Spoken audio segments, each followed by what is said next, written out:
vamos a hablar de la disciplina que viene de nuestro Padre Eterno. Versículo 4 al 11, vamos a leer lo que dice la Escritura. Porque aún no habéis resistido hasta la sangre combatiendo contra el pecado, y habéis ya olvidado la exhortación que como a hijos se os dirige diciendo: Hijo mío, no menosprecies la disciplina del Señor, ni desmayes cuando eres reprendido por Él. Porque el Señor, al que ama, ¿qué? Disciplina. Al que ama, ¿qué? Disciplina, y azota a todo al que recibe por hijo. Si soportáis la que, ¿qué sigue? Continúen. Dios os trata como a hijos. Sigan leyendo. Porque el hijo es aquel a quien Padre no disciplina. Pero si sigan conmigo, pero si se os deja sin disciplina, de la cual todos han sido participantes, entonces sois bastardos. Por otra parte, tuvimos a nuestros padres terrenales que nos disciplinaban y los venerábamos. ¿Por qué no obedeceremos mucho mejor al Padre de los Espíritus y viviremos? Y aquellos ciertamente por pocos días nos disciplinaban como a ellos les parecía, pero para lo que nos es provechoso, para que participemos de su santidad. Es verdad que ninguna disciplina al presente parece ser causa de gozo, sino de tristeza. Pero después, ¿qué pasa? Da fruto apacible de justicia. ¿A quiénes? A los que en ella han sido ejercitados. Así es que, ¿quiénes quieren tener fruto apacible de justicia? Amén. ¿Cuántos queremos tener fruto apacible de justicia? Amén. Entonces necesitamos disciplina. Sí. Necesitamos disciplina para poder llegar a ese punto en donde dice que después de haber sido disciplinados da fruto apacible de justicia a los que han sido ejercitados. Así que las palabras de este versículo 4 implican que era posible para los hebreos de ese momento, los destinatarios de la carta, los que leían esta carta, era bastante probable, posible que llegaran a enfrentar persecución, incluso que llegara a resultar en la muerte. Fíjense cómo dice ahí: no han resistido hasta la sangre, combatiendo contra el pecado. Hoy tristemente es una realidad todavía en muchas partes del mundo.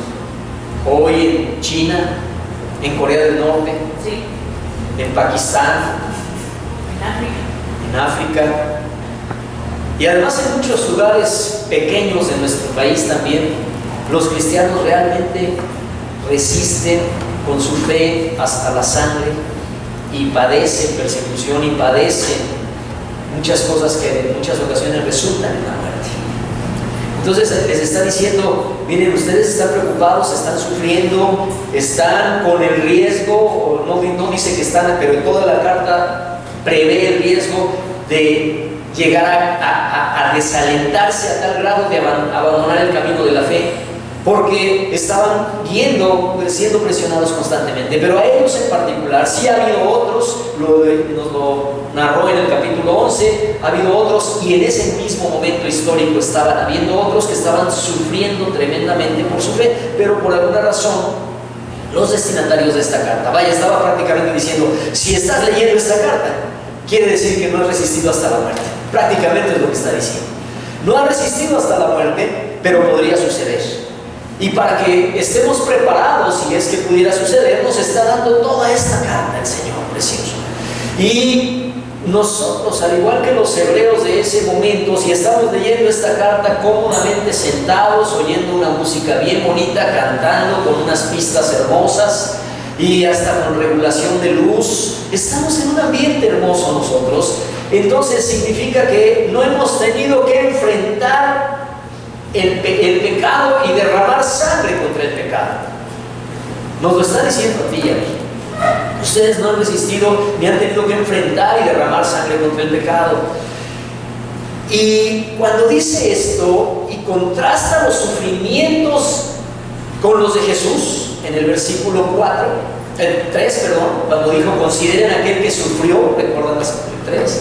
Está contrastando los sufrimientos de Jesús y no para decirles, miren, ustedes están muy bien, no se preocupen.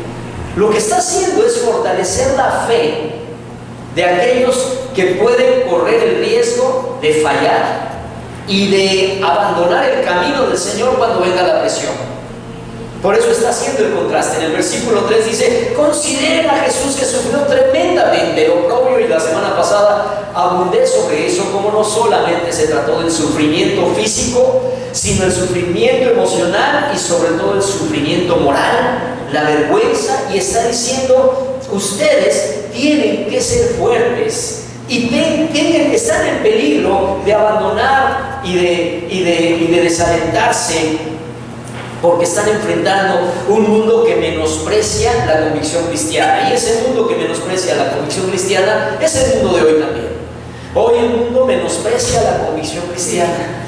Hoy el mundo aplaude la fe. Hoy se habla mucho de fe, y en todas partes la gente dice, es bueno tener fe, y qué importante tener fe, pero nadie tiene la menor idea de fe, qué significa. Pero todos, iba a decir algo muy fuerte, se llenan la boca, pero ya lo dije. Pero todo el mundo habla de tener fe y de tener espiritualidad, aunque no tienen ni la remota idea de qué puede significar eso. No tienen idea, pero yo sí tengo idea. La gente del mundo está bien contenta teniendo una fe en el Dios que ellos mismos diseñaron. Cada uno tiene su propia idea de fe, y con esa idea de fe está bien contenta y bien feliz esas personas. Entonces es muy fácil hablar de fe, pero la convicción cristiana, esa es una convicción completamente menospreciada el día de hoy. Hoy también tú y yo combatimos contra las influencias del mundo, y constantemente y fuertemente. Ahora, nosotros no enfrentamos leones, nosotros no enfrentamos coliseos romanos, pero nosotros enfrentamos una cultura que se ha ido metiendo como la humedad en la mentalidad de todos, incluso de los cristianos. Es una cultura que se ha metido tan suave y sutilmente las influencias del mundo contra la palabra de Dios y la convicción de Dios. Hoy puedes ver en todas partes que hablar de la voluntad de Dios es algo como que pareciera que no es importante. Ahora, no encontramos tan frecuentemente un ataque violento, panfletos o misas satánicas, pero se mete como la humedad. Esa cultura, por ejemplo, en donde se ha intercambiado el sexo casual por amor, entonces cualquiera hace el amor. Pero finalmente no se trata más allá que de encuentros sexuales casuales. ¿Y qué es eso? Pecado. Pero se ha metido tan sutil y tan suavemente que ya lo vemos normal. Incluso vemos una película, por buena que sea la película y la trama, y resulta que encontramos ese tipo de pecado y ya lo vemos natural y normal. El mundo se ha metido, se ha infiltrado de una manera, insisto, como la humedad. La humedad no la ves hasta que se empieza a caer la pared. Hasta entonces te das cuenta. Nosotros con esas influencias combatimos constantemente, y también nosotros combatimos contra nuestros propios deseos, contra nuestras propias inclinaciones egoístas, porque las tenemos. No solo es el mundo el hostil, sino somos nosotros también con nuestros deseos que constantemente nos impulsan a desviar nuestros ojos de Jesús y nuestros pies del camino de la verdad. Si no, vamos a hacer un ejercicio de 2 o 3 segundos. Piensa, por ejemplo, esta semana. No digo que lo hayas hecho, si lo hiciste o no, no voy a juzgar ni cuestionar, pero piensa la cantidad de veces que en esta simple semana, del domingo pasado al día de hoy, cuántas veces nuestros propios deseos estuvieron empujando a que desviáramos los ojos de Dios, a que nos desviáramos del camino de Dios. ¿Te sucedió o no te sucedió? Sí. A mí sí. A mí sí, incluso anoche. No estás tú para saberlo ni yo para contarlo, pero anoche tenía unas ganas de que fuera martes o jueves o domingo en la noche, menos sábado en la noche. ¿Y sabes por qué? Porque yo traía una cuestión interna y tenía unas ganas de no venir a predicar hoy. De verdad. Y hasta empecé a maquinar cómo le hago. Pues le voy a hablar a Adrián, le voy a decir que me mande a Marcos, que me apoye. A lo mejor en un momento dado su hermano, ven, le habla. No, mejor no. Y oraba, y medio que oraba, y medio que me daban ganas de pensar que era martes. Ay, ya me voy a ir a acostar mañana esta noche. Daban ganas. A mí también a veces me dan ganas de ir a la iglesia. ¿Cómo ves? No creas que nada más a ti, ¿verdad? No es tan frecuente la presión de la sociedad, pero también nuestros propios deseos egoístas de alejarnos de la voluntad de Dios y del camino de Dios. Por eso este capítulo habla ahora, después de decirnos sigan, corran con la nube de testigos que tienen por delante, no se desvíen, fortalezcanse, y ahora dice, porque no han resistido combatiendo hasta la sangre. Ay, sí, cuando sufro, no, es que qué difícil llevar tantos años domingo a domingo viniendo a la iglesia. Seas payaso. Perdón. Así le decía, me podría haber dicho a Dios anoche. No seas payaso. Tú no has resistido hasta la sangre. No, pero pues es que lo que traigo ahorita aquí, revolucionando mi interior. ¿Ya resististe hasta la sangre, Luisito? ¿Combatiendo contra el pecado? No. Entonces, hijito, muévete. Porque aún no has resistido hasta la sangre. Y a veces nos damos unas azotadas. Ay, no, qué difícil ha sido mi vida, mi semana, mi mes, mi año. Dice, Señor, ya resististe hasta la sangre. Y por eso nos habla de que no olvidemos la exhortación que como a hijos, diga conmigo hijos, se les dirige diciendo, disfruta la disciplina. Porque este capítulo nos enseña acerca de la disciplina. Estos 8 versículos nos enseñan acerca de la disciplina y nos dicen que los sufrimientos son para nuestro bien, que son una ayuda para fortalecer nuestro carácter y para probar nuestra fe. Lo voy a repetir despacito. Los sufrimientos son bien útiles para fortalecer nuestro carácter. Por eso son para nuestro bien, para probar nuestra fe. Para eso son los sufrimientos. Así que por eso afirma que la disciplina es una señal de que uno es hijo de Dios. ¿Oíste bien? Sí. La disciplina es señal de que eres hijo de Dios. Ahora aquí la palabra es importante, por eso hace ratito hice una señal así, porque muchas veces hemos confundido todos nosotros, todos, disciplina con castigo. Y disciplina no es castigo. O es castigo que mañana en la mañana levanten a sus hijos de primaria o de secundaria a las 6 de la mañana para que se metan a bañar, para que desayunen y se vayan a la escuela. Es disciplina. Ahora si ellos dicen, no, es que hoy no quiero ir, y tú dices, bueno, hijo, pues no vayas hoy, ¿qué quieres? Eso es ser indisciplinado. ¿Verdad? Entonces disciplina no necesariamente es castigo. Y claro, adelantito también dice, y también te va a dar. Porque el que ama disciplina y azota al que tiene por hijo. Entonces, en otras palabras, ¿de qué estamos hablando? Estamos hablando de que Dios quiere disciplinarnos, que tengamos disciplina. Pero si no tenemos disciplina y es necesario, nos va a dar una buena pela. ¿No? Sí. Así lo dice. Así es.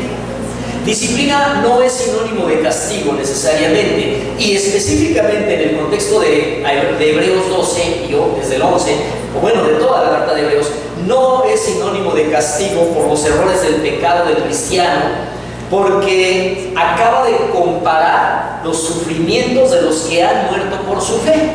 Entonces, esos sufrimientos, disciplina, no fueron por pecado ni por maldad, sino por su fe. Y especialmente versículo 3, cuando dice considera a Jesucristo, está hablando de esa disciplina que Jesucristo también experimentó, y significa que, vaya, que Jesucristo experimentó, pero Él nunca pecó. No tuvo que ser castigado por el Padre jamás.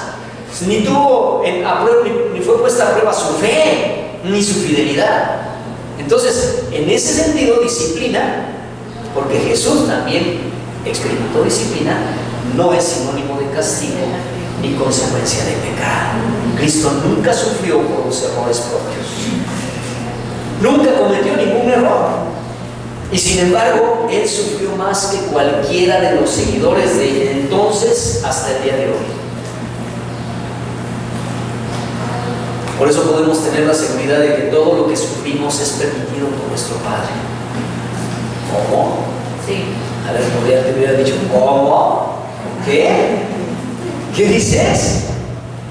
Todo lo que sufrimos es permitido por nuestro Padre eterno, porque Él lo utiliza para nuestro desarrollo espiritual y nuestra fortaleza espiritual y madurez como hijos suyos.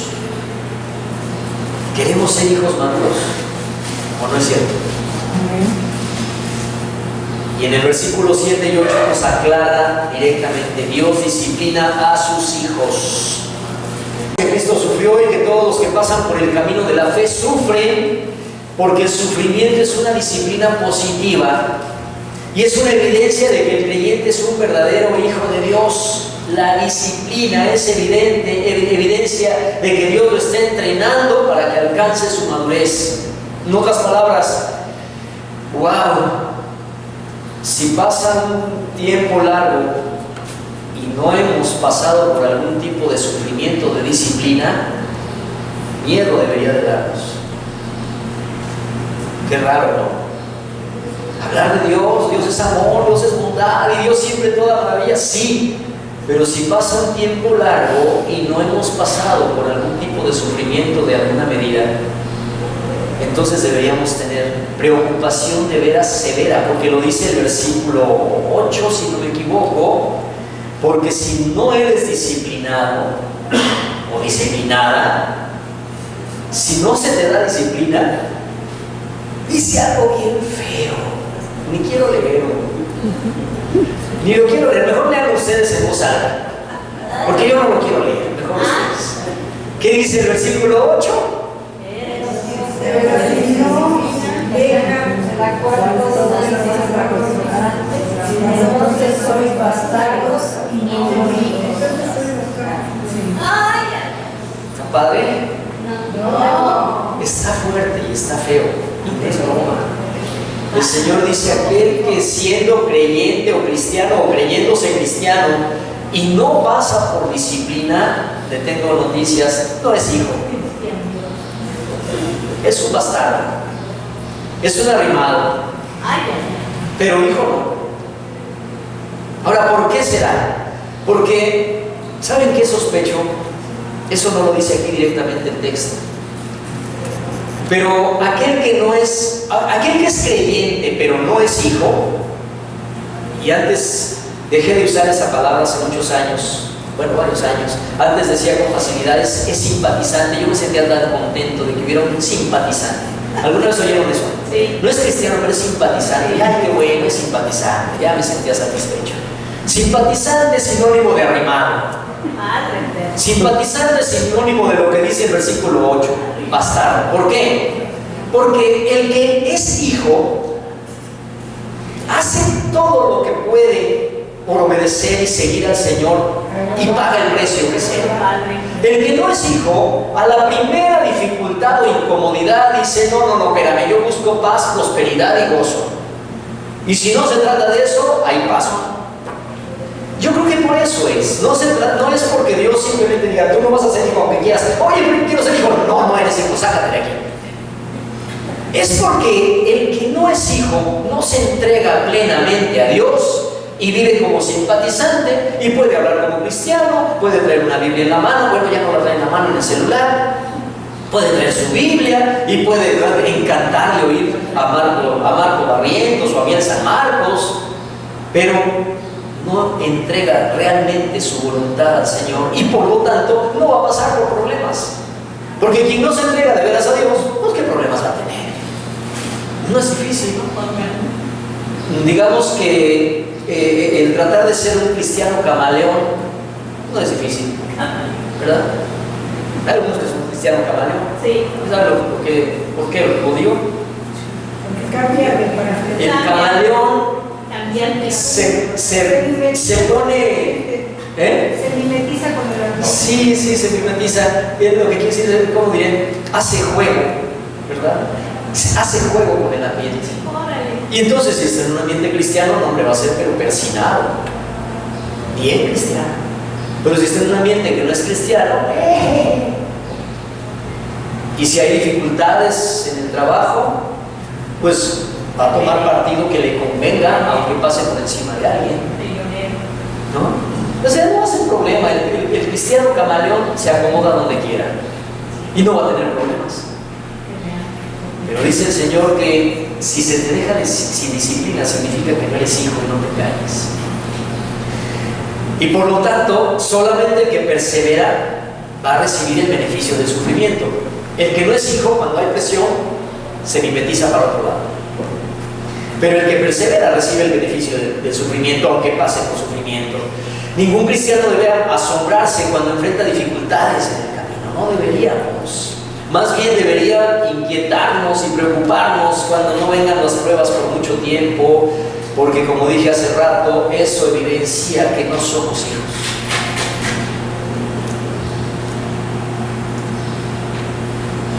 Del 9 al 11 nos explica que la disciplina paterna es buena, pero la disciplina de Dios es mejor. Y ya lo leemos, expresa diciendo ahí, nosotros a nuestros padres terrenales los venerábamos, o los veneramos y aún viven, porque ellos nos disciplinaban a su modo como podían, y algunas veces nuestros padres o les faltó disciplinarnos cuando debíamos habernos ido, o se les pasó la mano cuando no debía pasárseles, ¿no? ¿Cuántos dicen yo soy de esos? Sí, A mí como padre muchas veces se me pasó la mano cuando no debía pasársela. Y muchas otras cuando debiera de haber disciplinado, me agarró así como que, ay, no, estoy en mi fase de bonachón. Esa disciplina lo hacemos lo mejor que podemos, pero fallar nunca. ¿Habrá que algún papá que no haya fallado? ¿O algún hijo que diga mi padre, mi madre jamás? Y nos aclara. Tuvimos a nuestros padres terrenales, nos disciplinaron y nos veneraban. Es necesario que comparemos nuestra actitud hacia la disciplina de nuestros padres terrenales con la actitud que tenemos hacia la disciplina de Dios. Porque los padres terrenales en la esfera, ¿cómo se mueven? ¿Cómo nos movemos? Nos movemos en la esfera terrenal, en la carne, y en nuestras emociones. Y aunque de verdad, prometo, aunque nos esforcemos, los que más ganas le echemos, leemos libros, vamos a consejería, las ganas que le echemos, pero la verdad, constantemente nos equivocamos.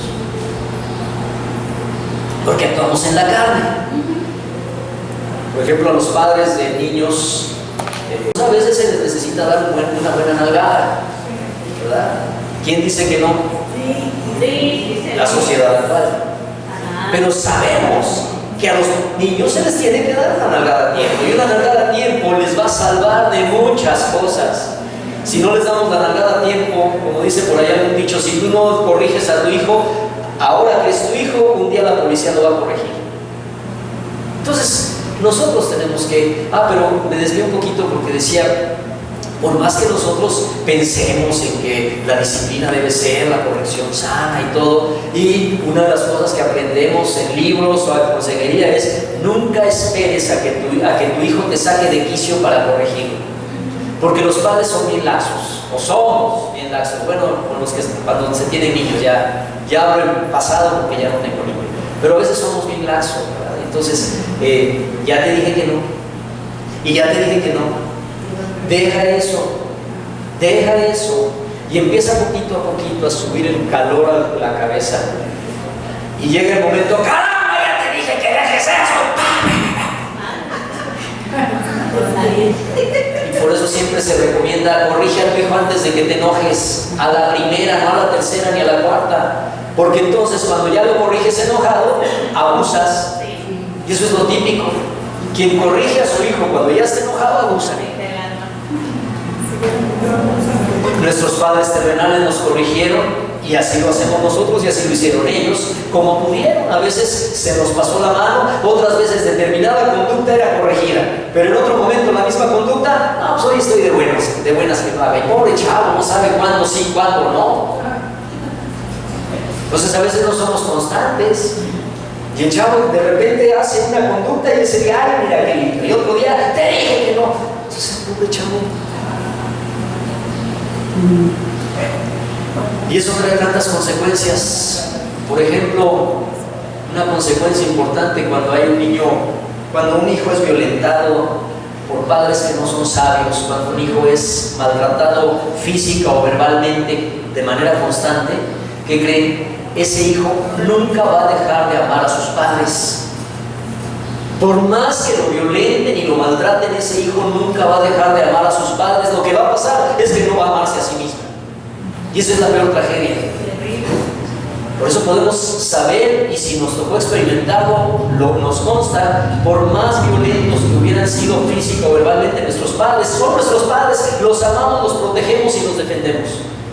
El problema es que, repito despacito, un hijo que es maltratado física o verbalmente, y a veces verbalmente tiene que ver hasta con no necesariamente con las agresiones, sino con el menosprecio, con el desprecio de lo que hace.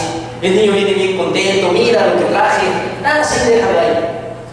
Eso es maltrato. Y ese niño nunca va a dejar de amar a sus padres, pero va a dejar de amarse a sí mismo y nunca va a poder amarse a sí mismo. Y puede llegar a tener 60 años sin amarse a sí mismo. Por eso nos dice aquí, a pesar de la disciplina, veneramos a nuestros padres. Porque los padres disciplinamos en la carne, en la esfera humana, en las emociones, como dije hace rato. Ahorita estoy de buenas, te la paso, ahora estoy medio de malas y no te paso ni la mitad. Pero nuestro Padre eterno, nuestro Padre celestial, nos disciplina en la esfera celestial. Y Él jamás se equivoca definitivamente. Porque ellos, según su sabiduría humana, lo hacían, pero Dios jamás se equivoca, porque Él nos está preparando con la disciplina para el bien de nosotros, para que tengamos dirección, sabiduría. Dios nos disciplina con una sabiduría perfecta y nos prepara para una vida eterna con una magnífica calidad de vida. Por eso nos disciplina, nos está preparando. Porque si vamos a participar de la vida eterna de nuestro Padre Celestial, es indispensable que también participemos de su santidad. No podríamos estar en la eternidad con Dios si no fuéramos preparados en disciplina para la eternidad, en una santidad con Él. Por eso aquí habla de santidad. Y entonces por eso el autor nos pregunta, si respetábamos a nuestros padres terrenales que nos ofrecían una disciplina imperfecta, versículo 9, ¿cómo no vamos a someternos con mayor razón a el Padre de los Espíritus? Sería ilógico. Sería ilógico. ¿Cómo no someternos a nuestro Padre de los Espíritus? Claro, versículo 11. Yo pongo aquí una frase: la disciplina es una de las bendiciones que nunca pedimos. ¿Cuántos pedimos bendiciones? Ahora aguas. Digo aguas en el buen sentido, porque cuando decimos Padre, bendíceme conforme a tu sabiduría, más vale que estemos preparados, porque probablemente en ese momento de nuestra vida la bendición de Dios es nuestra disciplina. Y no digo aguas, no lo pidas, no, es que es una bendición que no pedimos, no la pedimos. Yo creo que es tanto como aquella mala idea que a veces tenemos de aquí mismo en Hebreos dice que la prueba de la fe obra paciencia, ¿verdad? Y entonces algunos cristianos bien intencionados les dicen a cristianos novatos y les dicen: no pidas paciencia porque van a venir pruebas, ¿verdad? Aunque entendamos ahora que paciencia tiene que ver con perseverancia. Sí, perseverancia. Entonces creo que es válido pedirle a Dios perseverancia. Y si para eso necesita Él darnos pruebas y disciplina, pues bienvenidas. Es necesario. Yo prefiero la disciplina, no es que me guste, pero ahorita que lo pienso y aquí sentado cómodamente y se los digo, prefiero la disciplina si eso me va a permitir ser firme y perseverante y no claudicar en algún momento de mi vida. Es una de las bendiciones que nos pedimos. Y dice el versículo 11, habla del gozo. Y el gozo no es una emoción que surge natural cuando estamos pasando por sufrimientos disciplinarios, ¿verdad? Pero resulta que cuando hemos pasado por momentos disciplinarios de Dios y sufrimientos, la verdad es que no nos sentimos así como más bien da tristeza, más bien hay dolor, pero es una tristeza muy útil. Entonces esa tristeza, es importante no confundirnos. Vean con calma el versículo 11. Es verdad que ninguna disciplina al presente parece ser causa de gozo, sino de tristeza, sí es cierto, pero después da fruto apacible de justicia en los que ellos han sido ejercitados. Es decir, cuando pasa el tiempo, es motivo de gozo poder decir, pasé por esa prueba. Entonces, efectivamente, como aquí lo dice, da tristeza, pero es una tristeza muy útil porque dirige nuestra atención a la lección que Dios quiere enseñarnos. Produce fruto apacible. Dice ahí en el 11, ¿verdad? Porque después produce. Entonces, produce aquello que Dios quiere enseñarnos. Y en ese momento, entonces, lo importante será decir, ¿qué quiere Dios enseñarme? Yo sé que sí pedimos, Señor, por favor, que quite esta enfermedad o quite este problema, o devuélveme trabajo, dame trabajo. Todo eso que necesitamos sí lo pedimos y es válido pedirlo, pero junto con ello, poder decir, dame Señor sabiduría, para que yo pueda aprovechar este momento de tristeza y de disciplina y de tristeza para aprender lo que quieres enseñarme. Porque Dios no hace nada por hacerlo, quiere enseñarnos. Porque la tristeza nos ayuda a entender que este mundo no es nuestro hogar. No. Y la mera verdad a veces se nos olvida, ¿no es cierto? La verdad es que muchas veces se nos olvida que este mundo no es nuestro hogar. El sufrimiento nos recuerda que este mundo no es nuestro hogar. Y si el sufrimiento es por causa de pecado y somos honestos y reconocemos este sufrimiento es por causa del pecado, entonces nos enseña la malignidad y la perversión y el peligro del pecado para que nos alejemos de él, para que no volvamos a caer.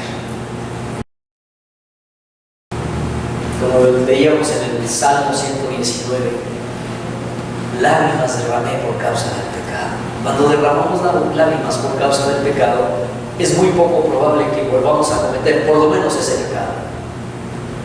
Cometeremos otros. Ahora, si somos muy brutos, pues lo volvemos a cometer.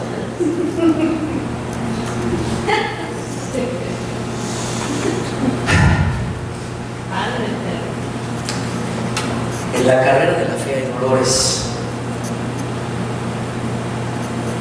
Como hace 8 días platicaba de maratón, me han platicado, porque nunca lo he experimentado, que quien corre un maratón, ¿verdad? Ya por ahí del kilómetro 30, a veces las piernas empiezan a doler. Ya por ahí del kilómetro 35 puede ser que hasta se sienta un ligero o fuerte calambre, ¿me equivoco?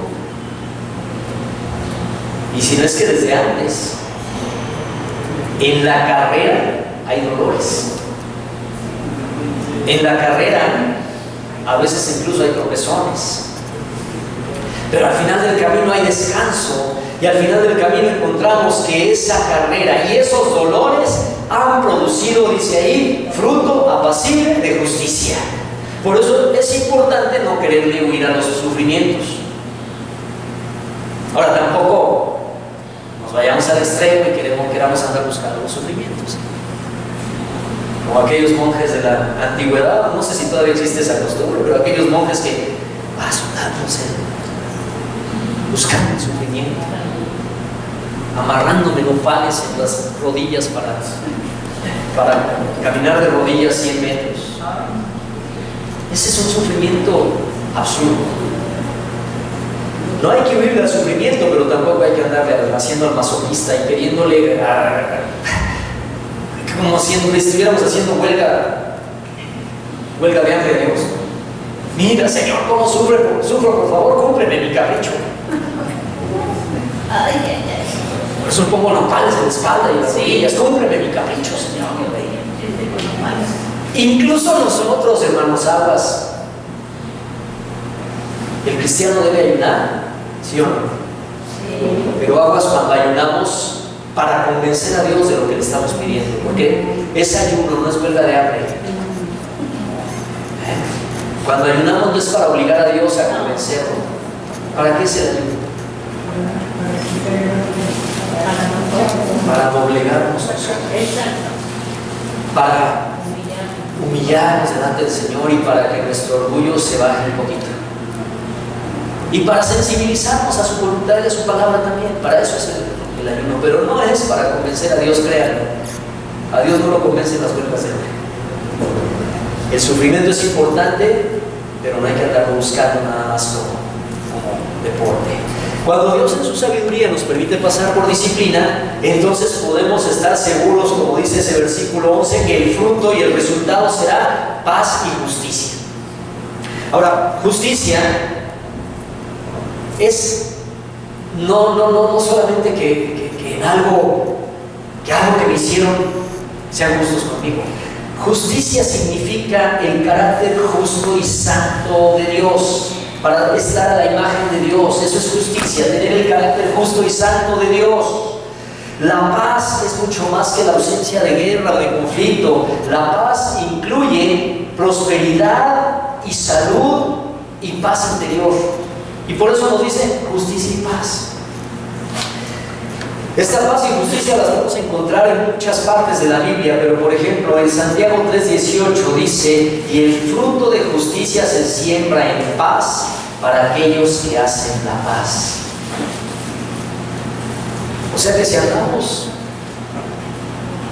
ahí de malgeniudos y broncudos y luego queremos: Señor, hazme justicia, pues Santiago al menos nos dice: el fruto de justicia se siembra en paz. O sea, yo no puedo llegar y pero me hagas justicia. No, se siembra en paz. Ahora estoy hablando de entre nosotros. Cuando se necesite recurrir a la justicia del Estado, hay que hacerlo. Hay que hacerlo también.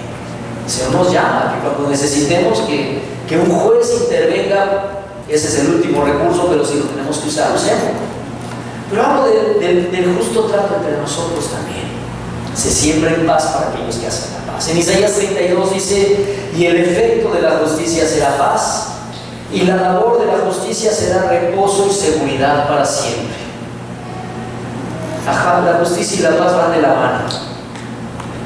Así que, hermanos, este mensaje quisiera que fuera breve, porque quiero dejar caer suavemente esa idea. La disciplina viene de Dios, y cuando viene de Dios es para nuestro bien, es para enseñarnos algo, es para corregirnos en algo. Y también dice ahí en el versículo 8: Dios al que ama disciplina, es decir, nos pone metas, nos pone reglas, nos pone dirección, como el entrenador a un corredor. El entrenador a un corredor le dice: haz esto, vas así, y aumenta, disminuye, respira. Esa es la disciplina. Pero también dice: y azota al que ama, al que es su hijo. Entonces, cuando nosotros nos desviamos de su voluntad, cuando nosotros nos aflojamos de hacer y de buscar el rostro de Dios y su voluntad, y no pasa nada, y nos alejamos un poco más y nos volvemos flojos en buscar su voluntad, no pasa nada. ¡Qué chido! No pasa nada. Pero es que crees, no eres su hijo. Así de simple. Si nos apartamos de la voluntad y de la dirección de Dios y dejamos de considerar su palabra y no pasa nada, es que no eres su hijo.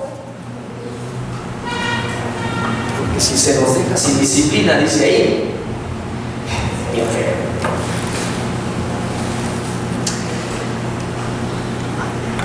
Y la disciplina tiene que ver con fortalecer nuestro carácter para enfrentar nuestras propias tentaciones, nuestra propia tendencia a alejarnos de la voluntad de Dios, y también fortalecernos para enfrentar el mundo que es hostil a la palabra de Dios. El mundo es hostil desde que están chiquitos nuestros hijos cristianos y van a la escuela. El mundo es hostil y tenemos que hacerlos fuertes también nosotros en la fe. Es hostil desde que están chiquitos. Sí, el Día de Muertos, que no quieren, que sabemos que no van a participar en el altar de muertos, que los ven raro. Desde ahí empieza la hostilidad. Tenemos que enseñar a nuestros hijos. Pero si somos laxos, ay, mira, el domingo somos cristianos, pero pues tú lleva tu altarcito, no pasa nada. Vístete de diablito en Halloween, no pasa nada. Todos tus amiguitos lo hacen. No es cierto que es hostil desde chiquitos, hasta viejos, hasta la edad que sea. Sí. La discordia en el mundo y en la vida resulta como consecuencia. El mundo tiene discordia contra Dios y por lo tanto hay pecado y hay injusticia. ¿Cuántas relaciones familiares no se han visto lastimadas por los pecados, por las injusticias cometidas entre ellos mismos, entre nosotros mismos? ¿Cuántas decepciones hemos causado cuando no hemos sido justos? Tú y yo como cristianos nos hablamos a nosotros. Te señalo a ti con 3 dedos hacia mí. ¿Cuántas veces hemos decepcionado y hemos causado decepciones cuando hemos sido injustos en nuestras apreciaciones, por ejemplo? Es cierto que a veces hemos pensado que una actitud de mi hijo, de mi papá, de mi suegra, y ya soy injusto porque tenía una apreciación. Por nuestras opiniones rígidas, inflexibles.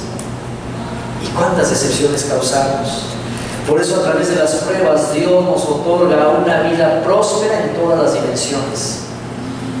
Por eso dice ahí al final del 11, trae fruto apacible de justicia. Dios nos prospera en todas las dimensiones, porque Dios quiere que seamos prosperados en todas las dimensiones. ¿Recuerdan el versículo 3 de segunda de Juan, del versículo 2 de tercera de Juan? Amado, amada, yo deseo que tú seas prosperado en todas las cosas y que tengas salud, así como prospera tu alma. Por eso, a veces te voy a disciplinar. Eso no lo dice ahí, pero lo dice en Hebreos. Está bien bonito conectar ese versículo con Hebreos, porque es padre leer nada más el versículo de amado, yo deseo que seas prosperado en todas las cosas y que tengas salud, así como prospera tu alma, y salimos inflados como pavos. Pero también dice, por eso te disciplino, porque quiero que seas prosperado. Amén. ¿Cuántos quieren ser prosperados en todas las cosas? Amén. Por lo tanto, ¿cuántos quieren realmente que Dios nos discipline? Amén. Pongámonos de pie y agradezcamos a Dios la disciplina, porque cuando estemos restaurados a la perfecta armonía de la voluntad de Dios, al final del camino de la disciplina tenemos paz y experimentamos entonces sí el gozo. Démosle al Señor gracias porque nos trata como hijos. Y la mera verdad es que si alguno de nosotros hemos pasado ya por un largo tiempo sin disciplina, no quiero decir que estemos esperando la disciplina cada año, cada medio año, pero si desde que eres cristiano hasta el día de hoy no has recibido disciplina, más vale que le digas: Señor, por favor, yo no quiero confundirme, yo soy tu hijo, soy tu hija y necesito disciplina. Repito, no quiero con esto decir que cada 6 meses o cada medio año o cada 15 días estemos buscando el sufrimiento, no. Tal vez han pasado 20 años y no has pasado por disciplina, pero pasaste. en algún momento de tu inicio de vida cristiana. Y eso es parte del proceso de Dios. Agradezcámosle al Señor en cada momento de disciplina. Y pidámosle a Dios también que nos enseñe cada vez a ser mejores hijos suyos. Dile al Señor, amado, hazme cada vez un mejor hijo tuyo. Y si para ello necesitas corregirme, hazlo. Te lo pido no con una falsa humildad, Señor, sino con sincero corazón. Quiero ser cada vez una mejor persona, de acuerdo a tu plan y de acuerdo a tu diseño y de acuerdo a tu propósito. Y no desviarme de tu camino. Si para ello necesitas corregirme, serán bienvenidos los azotes.